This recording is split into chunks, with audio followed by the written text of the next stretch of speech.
The room had gone quiet in the particular way rooms go quiet when a verdict is about to be spoken aloud, and everyone present already suspects the outcome. Josephine Hartley stood at her place near the foot of the long table at Aldermere, 30 candles burning in the 2 silver candelabra above her, and felt the weight of 30 pairs of eyes as a physical thing, like a hand pressed flat against her sternum. Lady Maris Ashworth sat at the table's head in amber silk and hereditary jewels, her fan closed and resting beside her water glass with the deliberate stillness of a woman who had just said something she intended to say and was now simply waiting for the room to absorb it. Miss Cecily Vane, arranged 2 seats to Lady Maris's right in yellow muslin and a pearl drop earring, kept her gaze on her untouched soup with the careful expression of someone performing indifference. At the opposite head of the table, Lord Edmund Ashworth had not moved. He sat with one hand flat on the tablecloth, and his jaw set, and the single candle nearest him threw a line of light across the side of his face that made his stillness look carved rather than chosen. Josephine did not yet know what he intended to do. She knew only what had been said, and she knew it was not true. She had been called a fortune hunter. In those precise words, at that precise table, with 30 witnesses who had come to Aldermere for a pleasant spring dinner and found themselves instead witnesses to a woman's character being publicly dismantled. Lady Maris had delivered the charge with the smooth confidence of a woman who had never been contradicted in her own dining room, and the room had leaned in the way rooms do when the hierarchy speaks with authority. And Josephine had felt the air in her lungs go thin. She had 6 seconds, perhaps, before the silence hardened into agreement. This is where the story must begin, though the story did not begin there. It began 20 miles away, and 3 months earlier, in a cottage drawing room where a single candle had burned down to its last inch, and a woman sat at a small writing desk composing the only instrument available to her. Josephine Hartley was 24 years old, the eldest daughter of a clergyman dead 14 months from a fever that had taken him between one Sunday sermon and the next, with no more ceremony than a candle going out. What he had left behind him were 300 books, a modest parish reputation, a wife whose constitution had never recovered from a difficult third lying in, and a debt of £800 owed to various creditors in the county, a sum that might as well have been $8,000 for what it was doing to the household at Fieldcroft. Her mother, Mrs. Hartley, coughed through the winters now, the kind of cough that belonged to cold rooms and insufficient fires and worry, and Josephine had learned to count coal in the scuttle the way other women counted dancing partners. She had one younger sister, Clara, not yet out, and a brother, Thomas, apprenticed to a solicitor in Ipswich and not yet earning enough to spare anything for Fieldcroft. The estate, such as it was 40 acres of mediocre farmland and a cottage large enough to be called a house only by courtesy, and it produced, in a good year, something near £200. In the last 14 months, it had produced less. The £800 crept into her dreams. She had written the letter to Mr. Graves, solicitor of Harwich, in the 3rd week of March, because she had run out of better ideas and was beginning to be afraid. Mr. Graves handled several estates in the county, including the financial correspondence of Aldermere, the Ashworth seat, and Josephine had reasoned, carefully, that he might know of a position suitable to her. She did not write it that way. She wrote it with precision. She was the daughter of the late Reverend Hartley of Fieldcroft. She had managed her father's correspondence and parish accounts for 4 years before his death. She could copy in 2 languages and keep a household ledger without error, and she had reason to believe that Colonel Fenwick of Whitmore, now 71 and recently widowed, required a secretary correspondent and might consider a gentlewoman in reduced circumstances for the role. She asked Mr. Graves only to confirm whether he was aware of the Colonel's requirement, and whether an introduction might be possible. She did not mention the £800. She did not need to. Anyone with access to the county's common knowledge already understood the Hartley situation. And Mr. Graves, she suspected, was not a man who required spelling out. She sealed the letter with a wafer, not wax, because wax cost something, and set it on the hall table to go out with the morning post. It never reached Mr. Graves by the direct route she intended. The assembly ball at Haverford had been, for Josephine, a small necessary ordeal of the sort she had learned to treat as weather, unavoidable, occasionally cold, and finite. She went because her mother pressed her, and because 3 months of grief and ledgers had left her pallid enough that Clara said, with the bluntness of younger sisters everywhere, that she looked like a woman who had given up. She wore her second-best gown, retrimmed with a length of ivory ribbon from last year's work basket, and she dressed her own hair because Susan, their single remaining housemaid, had a sister in labor in the village and priorities in the correct order. The gown was a deep gray blue that had once been fashionable and was now merely neat, and Josephine knew, walking into the assembly rooms on the arm of her mother's oldest friend, Mrs. Penhaligon, that it would be compared and found wanting in a room full of spring muslins and morning fresh lace. She did not mind the gown. She minded the £800. Lady Maris Ashworth arrived at 9:30 with Miss Cecily Vane on her arm, and the full authority of a woman who had spent 40 years being the most consequential person in any room she entered. She wore the Ashworth sapphires and moved through the assembly with the unhurried progress of a river that knows its own direction.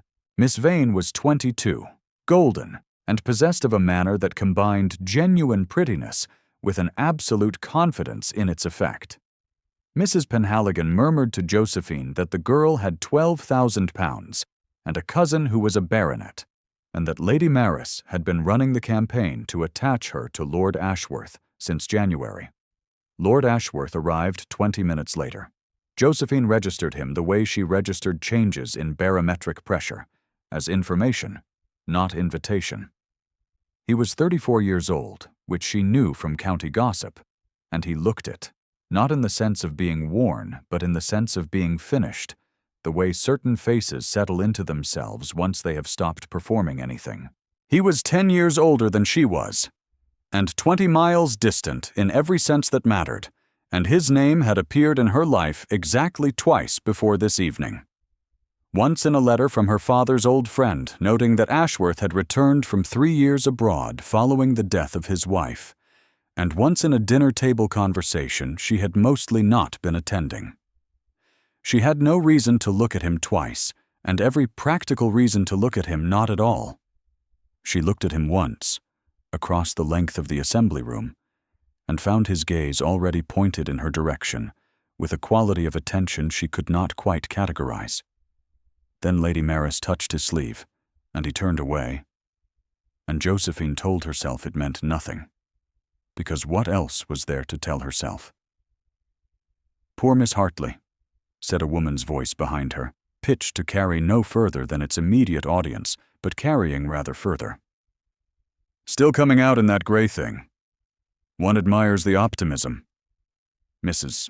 Penhaligon stiffened. Josephine did not turn around. She recognized Lady Maris's voice, not from previous acquaintance, but from the specific quality of certainty it carried, the voice of a woman who had never had occasion to doubt that her opinions were both correct and welcome. She stayed at the ball for 2 hours. She danced once, with a clergyman's son who was a perfectly adequate dancer and who told her at some length about the drainage improvements on his father's glebe. Edmund Ashworth did not approach her. Miss Vane danced with him twice, and the second time he said something that made the young woman smile, and Lady Maris observed from the side of the room with the expression of a general whose lines are holding. Josephine went home and did not let herself think about any of it, which was itself a kind of thinking. The letter reached the Aldermere Estate office on a Tuesday morning in the first week of April, because Mr. Graves being a man of system, operated from the Aldermere estate office on Tuesdays and Thursdays, and Lord Ashworth, being the principal client of both Graves and the office, was in the habit of reviewing incoming correspondence when he happened to be present, and no particular reason existed to do otherwise. The arrangement was less unusual than it might sound. Graves served at Edmund's retention. The office was Edmund's property, and the correspondence that arrived there arrived, in a practical sense, under Edmund's roof. Edmund read the letter on a Tuesday morning in early April, standing at the estate office window with the thin spring light behind him and the smell of old wood and ink around him, and he read it twice. The letter was not what he had expected. He had expected, with the particular weary accuracy of a man who handled his mother's various social campaigns at arm's length, something calculated, a debt declared, a claim implied, an appeal to his charity dressed as an appeal to his business sense. Lady Maris had been warning him for 3 weeks that the Hartley girl was the kind of woman who surveyed the county's unmarried men of property the way a general surveys terrain before an engagement. He had listened to his mother with the attention he gave to weather reports, noted, categorized, filed. The letter was nothing like what she described. It was precise and plain. It named no debts, asked no favors. It proposed a specific practical arrangement. Josephine Hartley believed Colonel Fenwick of Whitmore required a secretary-correspondent. She was capable of the work. She asked only that Graves, if he happened to have Colonel Fenwick's confidence, might confirm the need existed. The hand was steady, and the grammar was correct, and the whole document had the quality of a person who was accustomed to solving problems without assistance, and had learned not to make the solving look effortful. He folded the letter and placed it in his coat pocket. He did not, at that moment, examine why. If you are inclined to wonder what was happening inside Josephine's own knowledge of events at this point, the answer is nothing. She was 20 miles away trying to persuade the Fieldcroft drainpipe to behave for 1 more season, and teaching Clara her French verbs, and sitting with her mother in the evenings while the fire burned low and the 800 pounds breathed in the corner of every room they occupied. She had not yet received any reply from Mr. Graves, which she attributed to his being a busy man, and she had not yet heard from Colonel Fenwick, which she attributed to the possibility that she had acted on inaccurate information. She did not know that her letter had been read by a man she had looked at once across a room and deliberately chosen not to think about. She would not know this for some weeks. The lending library at Haverford was a small subscription establishment on the Market Street that smelled of paper and beeswax and the faint accumulated cologne of everyone who had stood browsing its shelves for the last 20 years. Josephine went on a Thursday in late April, with 2 volumes to return and a specific errand in mind. Mrs. Radcliffe's latest, which Clara had been requesting, and a current agricultural periodical that she had been using to write letters to their tenant farmer on the subject of his drainage difficulties. She arrived at 10:30 and went directly to the periodical shelves at the rear of the room. 3 ladies of her acquaintance stood near the lending desk, which was far enough away that she could hear them only when the door was closed and the room was quiet. The door was closed. The room was quiet. The young woman they were discussing was the daughter of the Market Street printer, perhaps 17, who had apparently committed the social error of having aspirations her birth did not technically support, and the 3 ladies were in the process of describing those aspirations with the patient satisfaction of people performing a public service. The printer's daughter stood a few feet away, turning the pages of a periodical she was not reading, her ears red and her hands very still. Josephine closed the agricultural periodical. She walked to the girl, not to the ladies. she said in a tone that carried no further than necessary, but was entirely clear that the winter numbers of the Farming Review were on the lower shelf, and she had just finished with them, and she asked the girl whether she had an interest in agricultural improvement or whether she was looking for something else entirely. The printer's daughter looked up, startled, and said she had been looking for a volume on French conversation. Josephine said she had just the week before returned a very good one, and she would ask the librarian on her behalf. The three ladies near the desk stopped talking. Josephine did not look at them. She was thinking about the French conversation volume and about the £800 and about whether Mrs. Radcliffe's latest was worth the subscription fee for Clara's particular taste. And she was not, in any part of her attention, thinking about whether she was being observed from behind the far shelf of volumes by a man who had entered the library 3 minutes after she had, and who had not yet moved from the place where he stopped when he heard her voice. Edmund stood between the natural philosophy shelf and the poetry folio shelf, and watched Josephine Hartley conduct herself with a clarity of purpose that made every other person in the room look slightly decorative by comparison. He had come to the library with the letter still in his coat pocket, on a practical errand related to an estate survey volume, and he had not expected to find her there. He had not expected to feel what landed in his chest when he heard her speak. He stayed until she left. He did not approach her. He arrived home at Aldermere and stood in the study for a long time without lighting the candles. His first wife, Catherine, had been 21 when she died.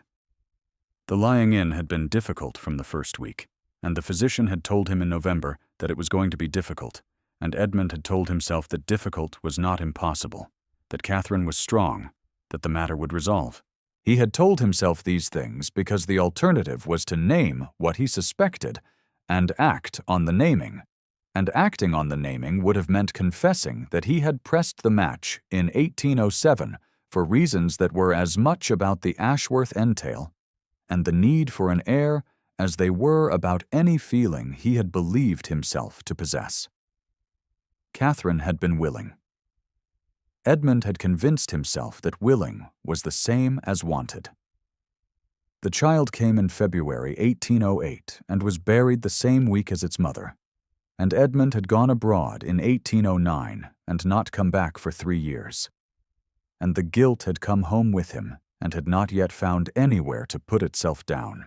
His mother's campaigns to attach him to suitable young women arrived at roughly 6-month intervals, and he rebuffed them without drama, because the alternative was to explain why, and he did not intend to explain why. What he intended, he thought, was to continue managing Aldermere with competence and to cause no further harm to anyone, which was the plan of a man who had confused the absence of new damage with the presence of peace.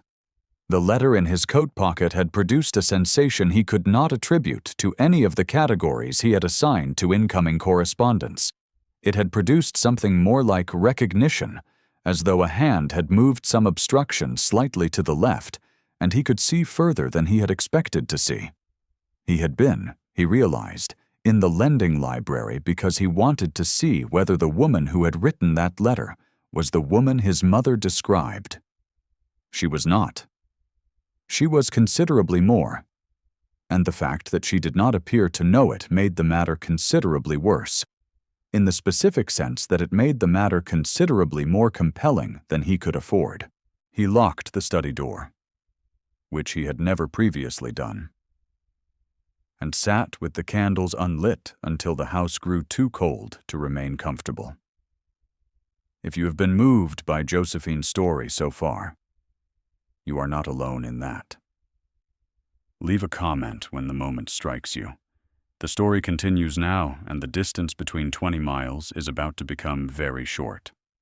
Lady Maris invited Josephine to dinner at Aldermere with the same gracious confidence she brought to all her social maneuvers, which was to say that the invitation arrived with the implicit understanding that its purpose was to place Josephine in a room where Lady Maris controlled every chair and every conversation.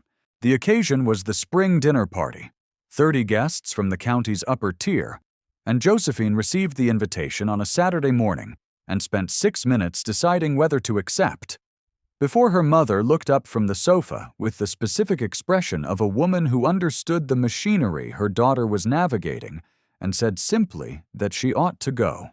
She wore the gray-blue gown again, retrimmed this time with a length of white lace that Susan had pressed for her at 6 in the morning, and she arrived at Aldermere in Mrs. Penhaligon's carriage at 7 in the evening, and found the great house lit from every window with a warmth that the approaching spring evening made look almost excessive. Aldermere was a house that had been beautiful once, possibly, and was now what beautiful settles into over 2 centuries.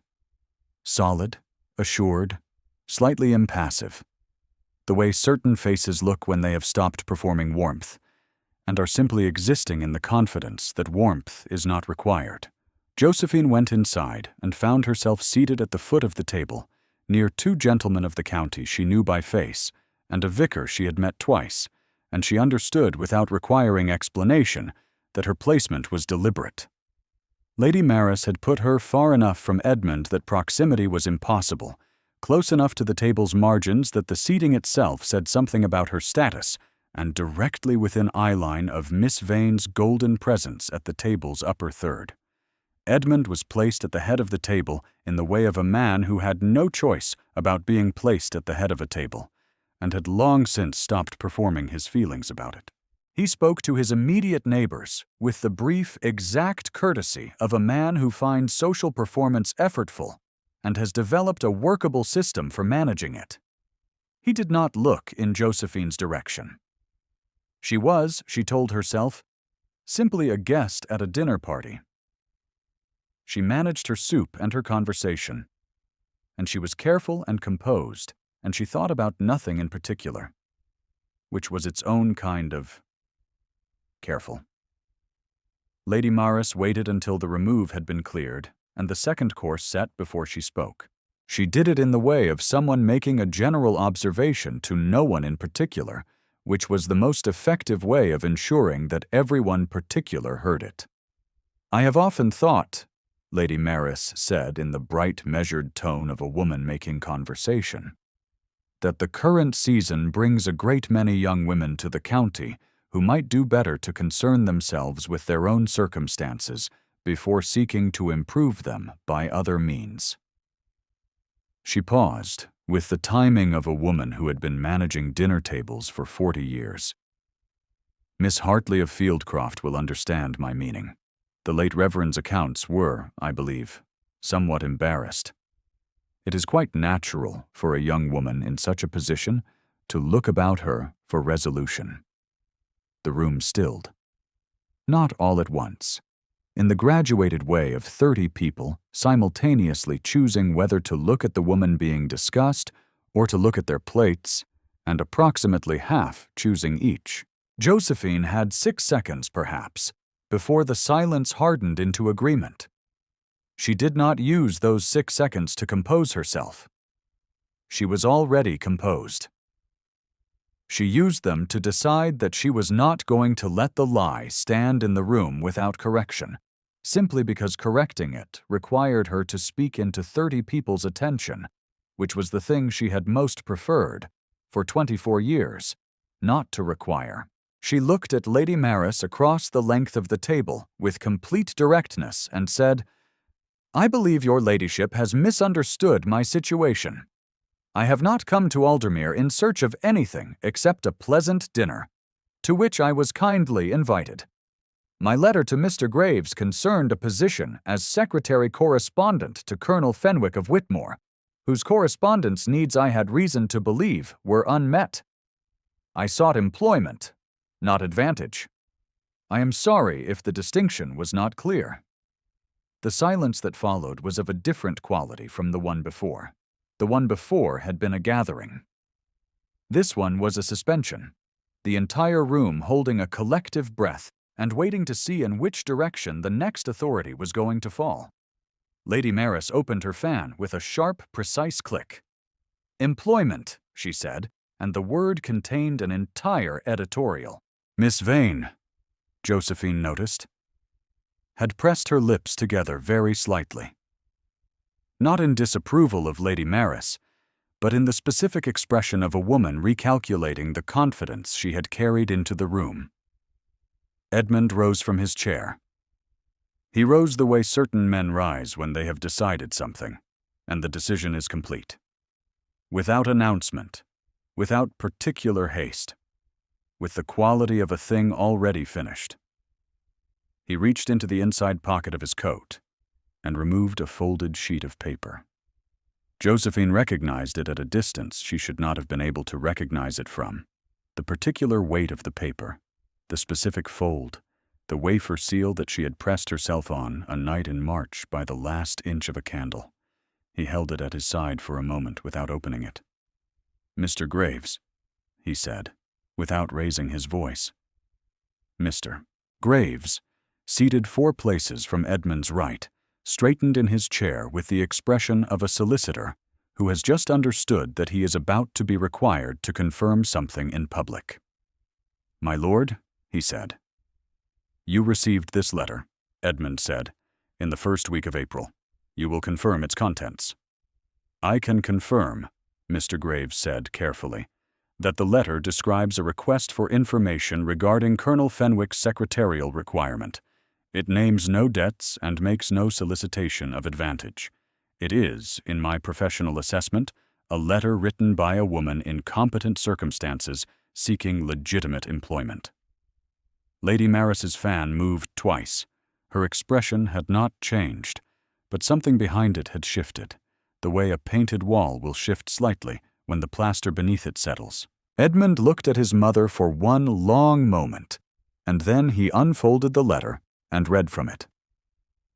"I have no wish to impose on anyone's generosity or to be mistaken for a woman with such an intention. I ask only what I can reasonably expect to receive in return for honest work.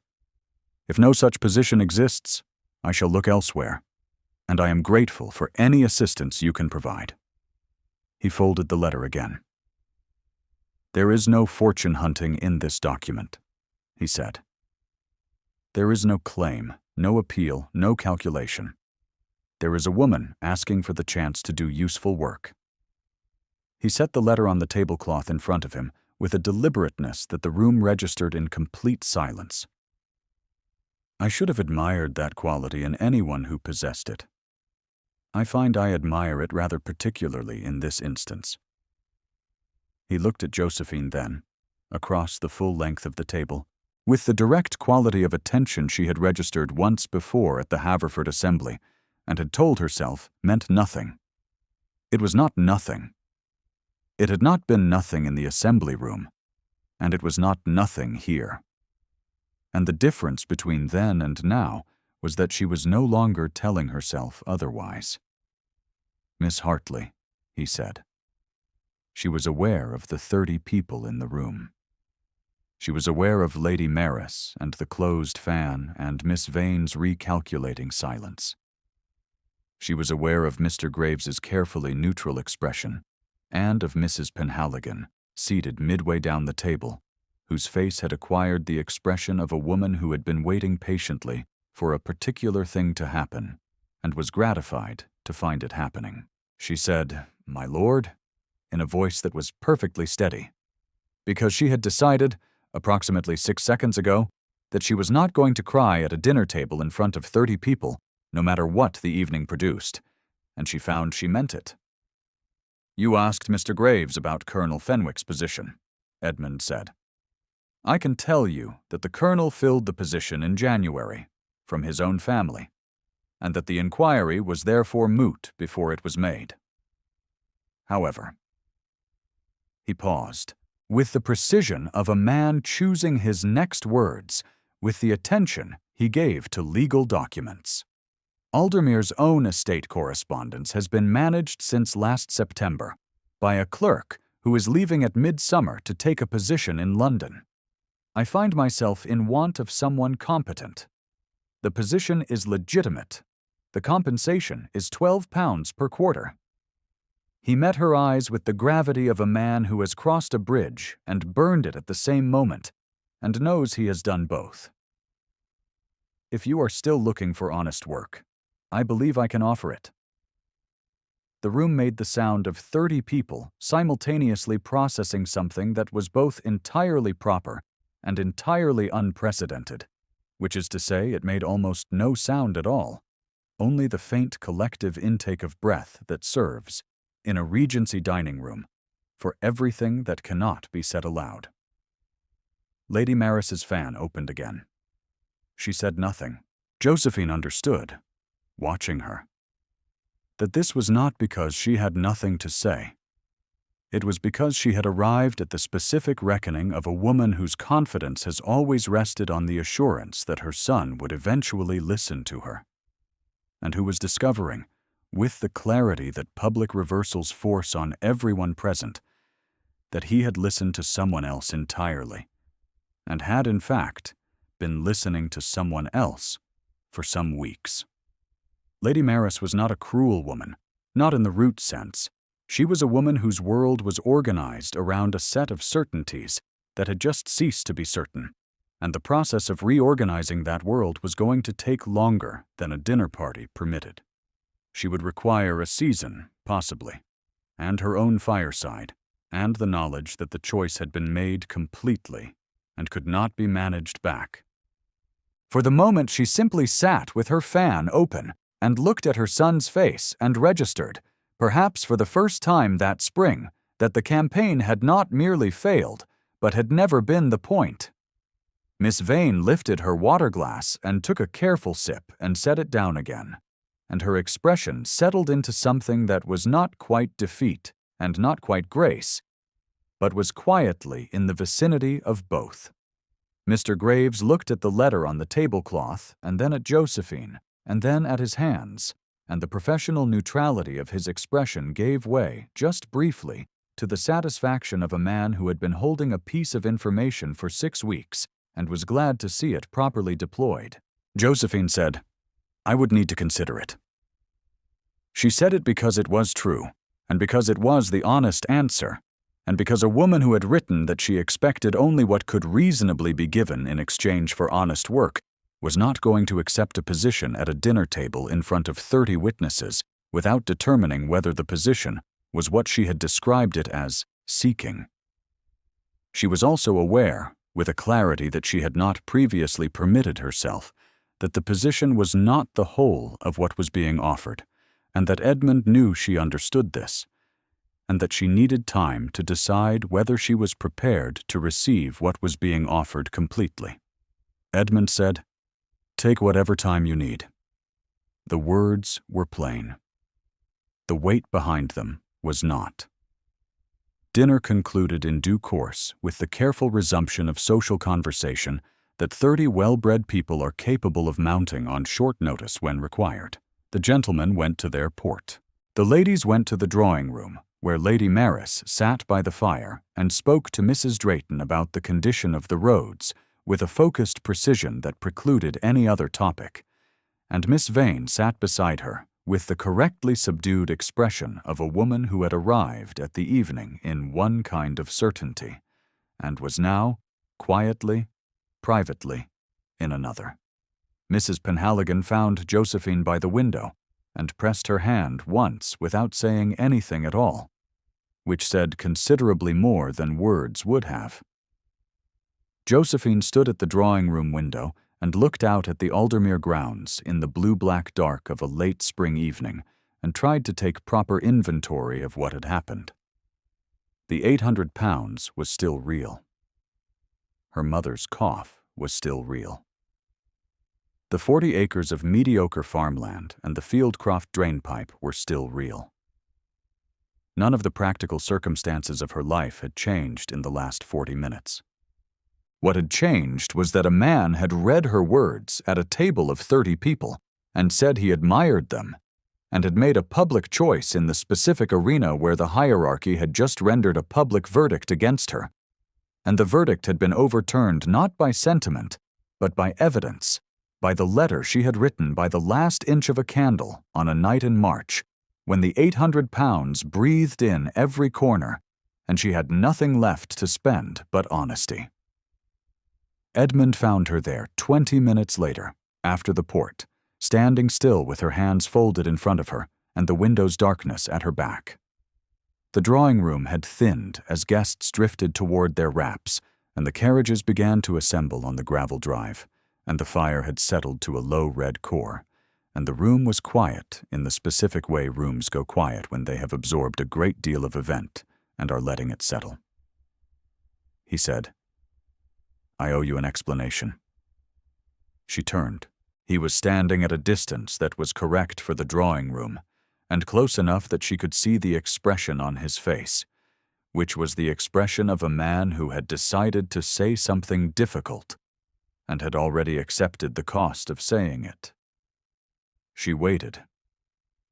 He said that he had read her letter before it reached Graves, and that he knew he ought to have sent it on without remark, and that he had told himself for 6 weeks that he had placed it in his pocket as a practical matter related to the estate correspondence, and had known for most of those 6 weeks that this was not the reason. He said that he had seen her in the lending library in April, and had come away with the conviction that she was precisely the person the letter had described, and that this conviction had been, for him, an unexpected difficulty, because he had not intended to be convinced of anything. He said it simply, without apology or drama, in the way of a man who has decided that truth spoken plainly is the only form of respect worth offering. She said, "And your mother's campaign?" "My mother's campaign was my mother's," he said. "I have managed it at arm's length for 3 years. I do not believe I have given her reason to think it was succeeding." She believed it was. "Yes," he said. "She believed what she needed to believe. I should have been plainer with her." He looked at the fire for a moment, and something crossed his face that was too specific to be simply tiredness, the specific weight of a man carrying a grief he had not resolved.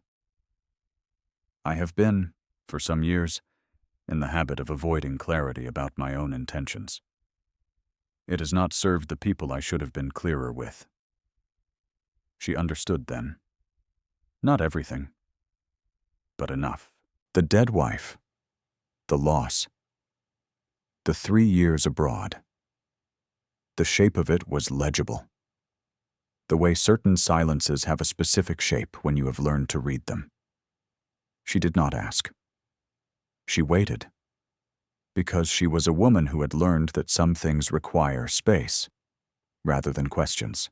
He said, "She was my wife, and I pressed the match before I had any right to press it.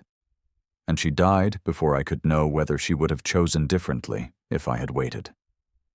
The words were brief and level, and carried the weight of 5 years of not being said. I did not intend to make that error twice. I did not intend to make any error twice, which was my reason for making no choices at all. "And now," she said.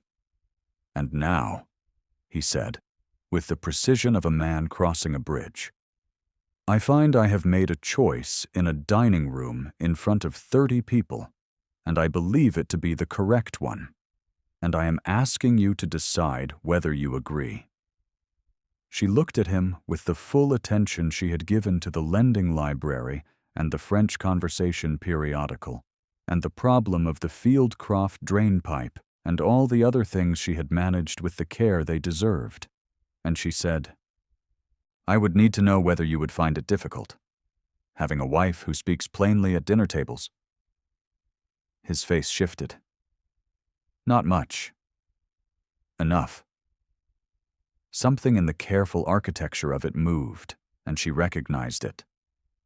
Not as the first time it had moved in her vicinity, but as the first time she had seen it clearly. He said, "I find I would find it preferable." And then, with the quality of a man who has almost never in his life permitted himself the small dignity of a private feeling made visible. "Considerably preferable," she said. "Then I suppose the distance of 20 miles will become a good deal shorter." She had not known she was going to say it until she said it. It was not the kind of thing she had been in the habit of saying. It was the kind of thing a woman says when she has stopped managing her own honesty as carefully as a finite resource. He smiled, and it was the kind of smile that would have been visible across a drawing room because it changed his face from the ground up. And it lasted approximately 3 seconds before he collected himself back into the composure he wore by default. But 3 seconds was enough for Josephine to carry home with her and set beside the account ledger on the small writing desk at Fieldcroft, and know that both things were real and both things mattered, and neither one was incompatible with the other. The engagement was confirmed by Mr. Graves in due legal form the following week, with the thoroughness of a solicitor who understood that he was also confirming the resolution of a situation he had observed develop from a letter placed in his hands at the estate office on a Tuesday morning in April. He was conscientious in his paperwork and said very little beyond what was professionally necessary. But when Josephine signed the papers, she thought she saw, in the precise, careful line of his professional expression, something that was not quite a smile, and was not quite satisfaction, and was somewhere in the vicinity of both. Lady Maris received the news at Aldermere in her own sitting room with Edmund present, and made no speech. She looked at her son for a long moment, with the expression of a woman recalibrating a position she had held for 40 years, and then she said quietly that she hoped Miss Hartley would be comfortable at Aldermere, and that she herself would relocate to the Dower House in due course, when convenient. It was not a capitulation. It was the quiet correction of a woman who had been confidently wrong about a specific thing and was adjusting her position with the dignity her station required. She did not apologize. She did not need to. The action was the apology, and Edmund nodded and said that he was grateful, and the matter was settled. Mrs. Hartley's debt of £800 was addressed in the settlement documents, in the straightforward way of a man who understood that debts pressed on the people he cared for, and saw no reason to address that fact obliquely. Mrs. Hartley received the news on a Wednesday afternoon in her cottage sitting room, with Clara beside her, and she pressed her hands together and looked at the ceiling for a moment, and then looked at Josephine and said, "Your father would have thought well of him," which was, coming from Mrs. Hartley, the most she had ever said in commendation of any living person. The wedding was in late October, quiet and the right size for what it was, and by the first week of November, Josephine was at Aldermere with the keys of the house at her châtelaine and a sense of the rooms beginning to organize themselves around her occupation. Of them the way houses do when a person who belongs in them arrives at last. She found, in the library, that Edmund had arranged the volumes she had mentioned in passing during a Tuesday correspondence session, the ones related to agricultural improvement, on a shelf at a practical height. She said nothing about it. She went back the following afternoon and found 3 more volumes added to the shelf, which was also not mentioned, and which was communication of a kind she was beginning to recognize. November arrived at Aldermere with the quality of a season that had been patient and was now declaring itself. The first proper snow came on a Thursday morning, which Josephine discovered when she opened the writing-room curtains at 7 o'clock and found the grounds transformed. The kitchen garden wall buried to its top course, the gravel drive covered over entirely, the old oak at the park's edge wearing its branches white and still. The world outside the glass was muffled and enormous and clean, the way the world is on the morning of the first snow, when everything that has been unresolved is simply covered over for a season. She went to the writing desk and found there, set precisely in the center of the leather blotter, her own letter, still folded on its original crease, with the wafer seal she had pressed with her father's seal ring on a night in March when she had nothing left but honesty. Edmund must have placed it there the previous evening while she was in the library with Clara, who had arrived for a visit 2 days prior and was currently asleep in the blue guest room in the east wing. He had placed it there without explanation, the way he did things he intended to say completely, without requiring words for them. And Josephine stood with the letter in both hands and understood that he had given it back to her, not as a document of her constraint, but as the record of the moment her life turned, the thing she had written in the dark that had found its way into the right hands by entirely the wrong route and had produced, against all the odds that 800 pounds and 20 miles and 10 years of difference could arrange, a home. She set the letter in the upper left drawer of the writing desk, where she kept the things that mattered most, and closed the drawer gently. Outside, the snow was still falling. The fire behind her had caught and was burning steadily now, the sound of it low and regular in the quiet room. She sat down at the desk and opened the account ledger and began the day's work. If Josephine's story found its way to something that felt, for a moment, like yours, leave a word in the comments. The channel carries more stories like this one, and every one of them begins in the same place. A woman in a room she was told was not for her, doing the quiet work of being exactly herself.